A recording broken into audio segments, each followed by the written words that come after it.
Hello, guys. Let's get into this. This is gonna be a quick one.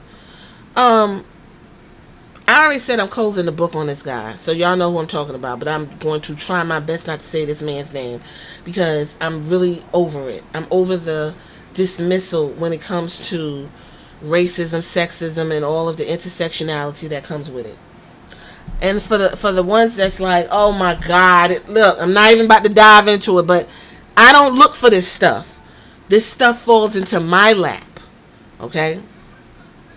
Vince Russo, EC3, and Dr. Chris are on this, what's it called? Wrestling Outlaws.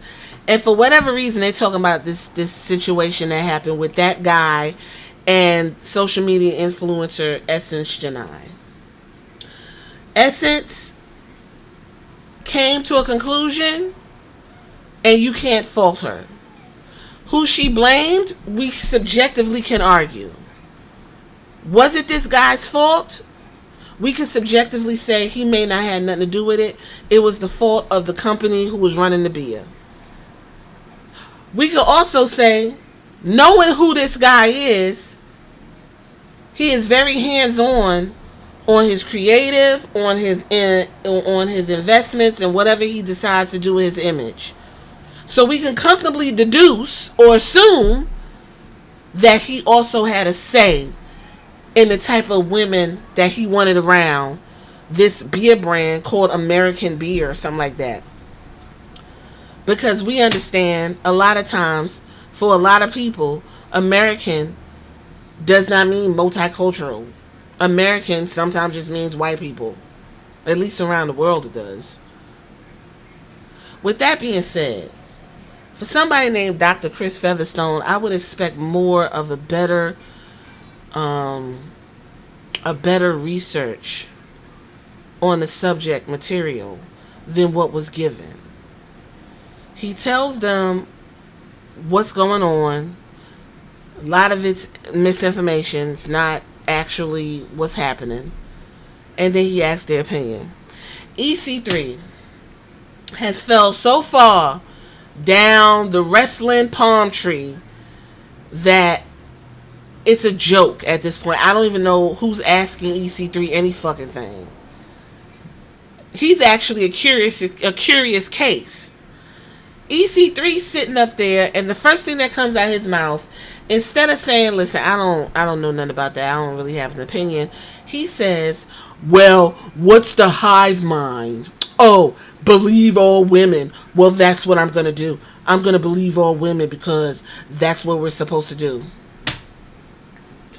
When you dismiss a movement or something that is trying to bring awareness to sexual assault, you look like a fucking dick. EC3 looks like he ain't getting no pussy. He looks like all of his luster is dried the fuck up. I don't know what woman is laid up with him, if at all. And he looks a mess. And that comment was absolutely ridiculous. That comment alone is going to come back to haunt him if that man ever tries to make it to a reputable wrestling company. Because his ass is still stuck over there with the lead singer of Smashing Pumpkins. And that's where he needs to stay. Then into Vince Russo, bro.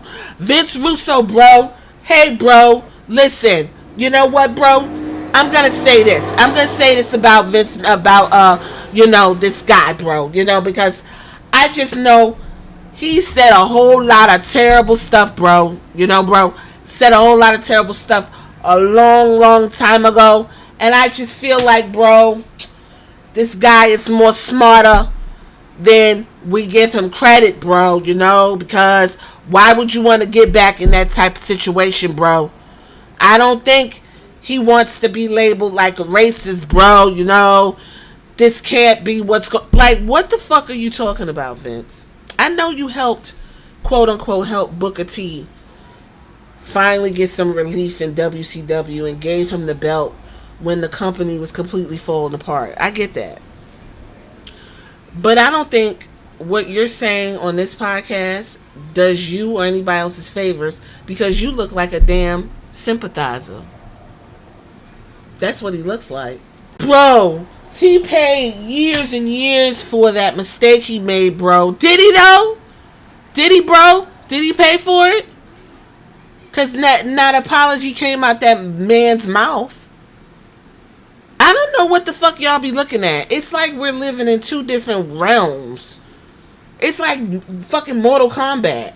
You got the Earth realm, and then you got the whole, the Hell realm. What realm are motherfuckers living in? It's the weirdest shit. I'm going to say this, and this is what this is all, the culmination of what this is, to wrap this up. If you don't know what the fuck is going on, don't speak on it. If you can't speak on it subjectively with some type of critical thinking and a cohesive argument, shut the fuck up. When I do this podcast, I try my best to do the research and get all of the information, and then I present it to you all, so when you get in the comments, y'all can say what I said back to me and give me a cohesive argument on your side. That is how that works.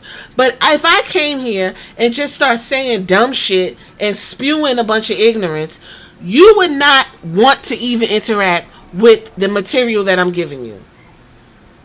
I just want people who are going to, whether it's a wrestling podcast, a news podcast, a pop culture podcast, I don't give a fuck. Do your research before you call yourself an expert or you have all of this fever for shit you don't know. You are alienating people who have experienced some things. And when you dismiss that stuff, it's off-putting and frankly makes you look like a damn asshole. Now sometimes I sit here and I listen to people like Jim Cornette, listening to this guy bro me the fuck to death before he makes a point. People like Bully Ray, whatever the case may be. And sometimes I can sit through it and I say, you know what, I get where they're coming from. Bully Ray does a good job of, before he says anything, he really puts thought. At least it looks like he put thought into what he's going to say. So he can be clear. Everybody else is just saying shit for shock value. I need clicks and views, so let me just say this and, deal with it later on. Stop. The internet is forever. Please be mindful of what you're putting on the internet, what you're saying to people. Your audience is broader than what you think it is. Somebody in my comments said this, and I'll wrap it up. I forgot their names, but they probably know. If they're listening, shout out to you.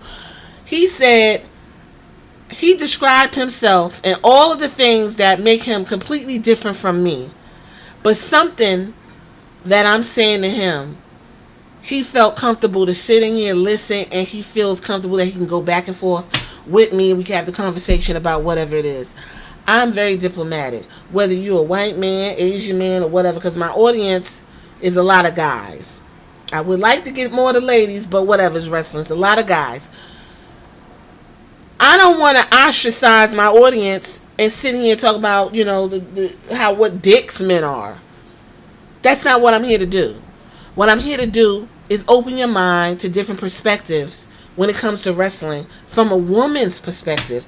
And you, as also a human, a man or whatever, can come and have the conversation with me, and then we can break it down in the comments. If I could not do that in a respectful fashion with a cohesive argument, then there's no reason to even be having a podcast. So I say all this to say this. These old motherfucking heads need to do better with more contemporary, more current events.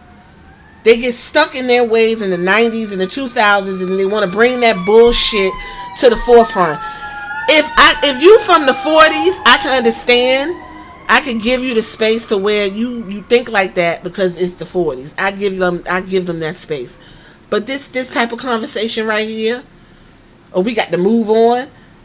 You're alienating your audience. You're not having a nuanced conversation, and it's not working out, and it's disgusting. Do better. Tell me what y'all think in the comments on this, and I'll see you on the next one.